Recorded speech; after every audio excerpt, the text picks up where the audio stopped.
Wow, Kathy, happy retirement. Well earned. I can't believe we're saying goodbye to Kathy Rowan. Well, Kathy, as the person that's been here longer than about anyone, it's appropriate that I wish you a long and happy retirement. Kathy, I can't believe that we're at this point where I'm in a studio recording a tribute for your retirement. I was hoping this day would never come. First of all, she has a smile that just lights up a room. My image of you is somebody who is smiling. I've never heard her complain about any of her colleagues. Kathy Rowan has some of the best relationships with people that I know. You are one of a very short list of people that I have loved every minute working with you. The thing that I have watched in you, the thing I have learned from you, is to take people as they are. And that's absolutely true. Kathy has a wonderful ability to empathize with other people and also to make them feel important.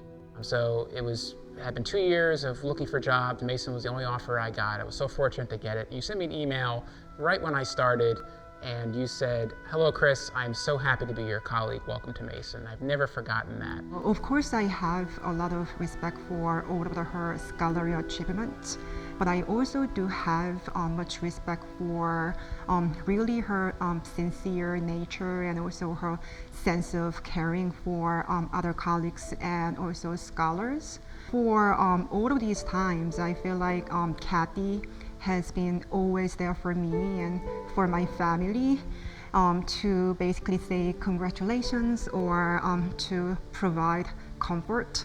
And that really helped me to navigate those difficult times or really appreciate all of the great people I have.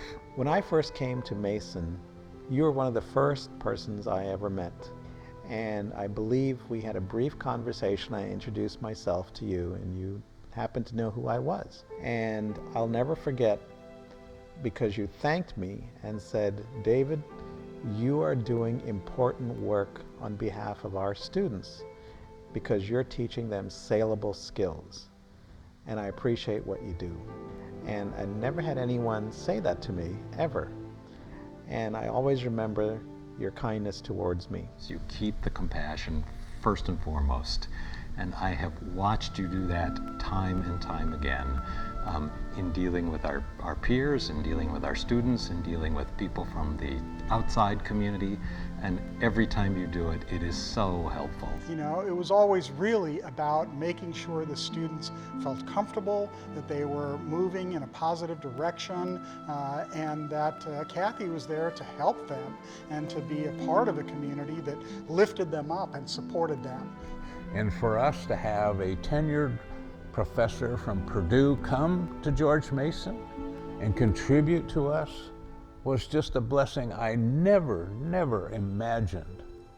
And yet you said you would be willing to come, taking a cut in pay, losing the tenure and having to go through that process again. What an image of what one can do when you love an institution. I really appreciate your ability to talk through issues.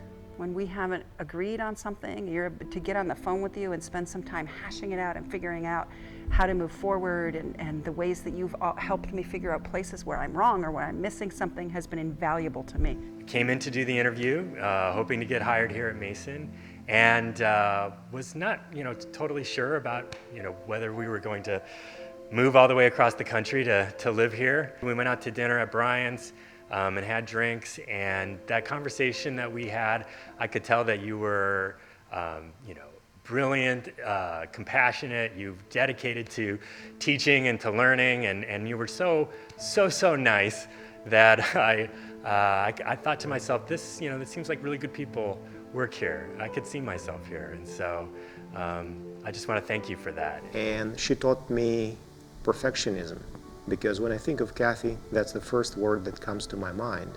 She excels at two things we talk about when we talk about group dynamics: task and relationship. When it comes down to getting a job done, the person you want working on it or on the committee is Kathy. But if something comes up, tension between two people, Kathy's the first person to find something positive to say about both people in the situation. And of course, there's always the academic contribution that you made. I've always appreciated the content you brought to the department and to our discipline overall. You share good information, you share knowledge, and you share wisdom. I've always appreciated the way in which you approach sharing that content. You're thoughtful, you're patient, and you're kind. We need more of that in the world. She's the person who was my advisor and my friend for many years. She always been professional, and she taught us how to check our work several times, how to verify sources, how to go many times over citations. And because of Kathy, I learned how to do research, and that's important, and that's what I do today. And the final word that I would use to describe Kathy Rowan would be resilient. Your fight with cancer, and being that we have HealthComm in our department, your fight is a model of what a person should be able to do. In other words, that great potential, that courage, that patience you had. What a process. I couldn't believe it. I don't know how you did it, but you did it and you conquered it. For me, there was the message of what Bob was able to do for you.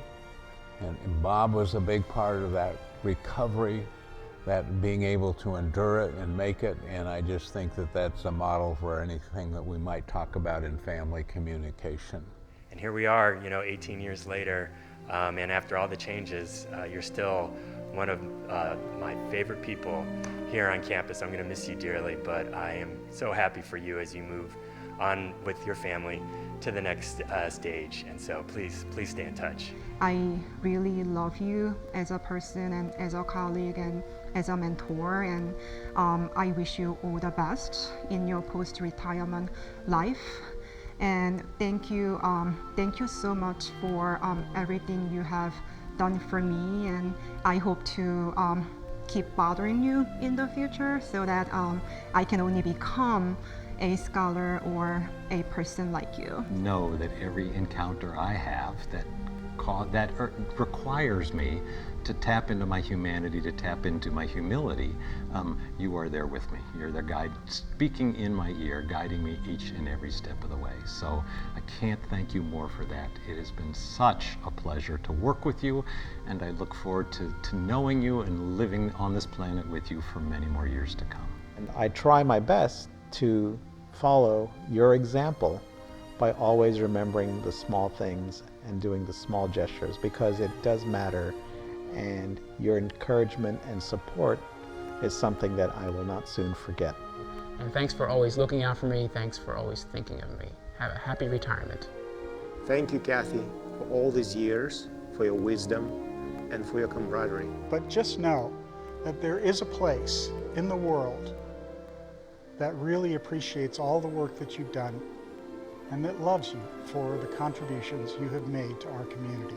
So enjoy retirement as you and Bob sail off into the sunset, or whatever mode of transportation you're going to use to enjoy the world. For all this, a big thank you is not enough, but I'm really wishing, I hope that your time in retirement is full of joy and full of learning every day. I hope that I don't stop seeing you, and I hope that those long phone calls where you're helping me work through an issue are something that you're willing to still do. But I hope that you enjoy every minute of the retirement that you worked so hard for, and that you get to do all the travel and all the visiting with grandchildren and all the dog walking that brings you joy, and all the things with Bob and your family that you have worked so hard to get to. We will miss you. I will miss you.